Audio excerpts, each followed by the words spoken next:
দেখলাম না, ভয় তো দূরে থাক, আইনের প্রতি শ্রদ্ধাশীল তো নাই। ভালো ব্যবসা করলে তো মাস্তান পালা লাগে না। আপনারা কি কেউ মাস্তান পালেন? No no no no. আপনি কি ক্যাসিওর আইনগত ডিলার, ডিস্ট্রিবিউটর?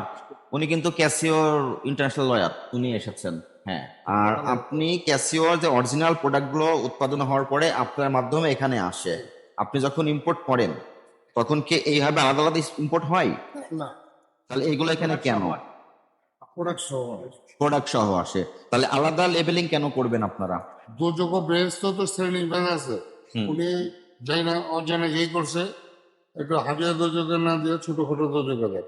শব্দযোগে কিন্তু কঠিন আগুন যদি আছে। আপনি তো অনেক জানেন, ব্যবসা করেন, আমরাও এই অপরাধ সেক্টর নিয়ে অনেক বছর কাজ করছি।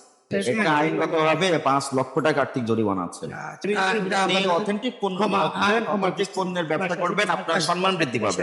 আমরা কতটি চাকরি যাবো বলো? তাহলে এটা কারা দেখবে বলেন? আমাদের দেখতে হবে। চকবাজার ট্যাক্ট, এই চকবাজার নামটা জাদুঘরে রাখতে হবে। কারণ কি জানেন, লোকাল জেলা যারা আছে যেখানে কোশ্চেন করলে কোথা থেকে নকল মাল আসছে, চকবাজার থেকে। এটা তো লজ্জার বিষয়। ক্যাসিনো করেছেন, ক্যাসিনো বদলে অন্য নাম দিতেন, বললাম ক্যাসিনো ফাইট রাখেন। জিনিসটা এখন গোয়েন্দা সংস্থার কাছে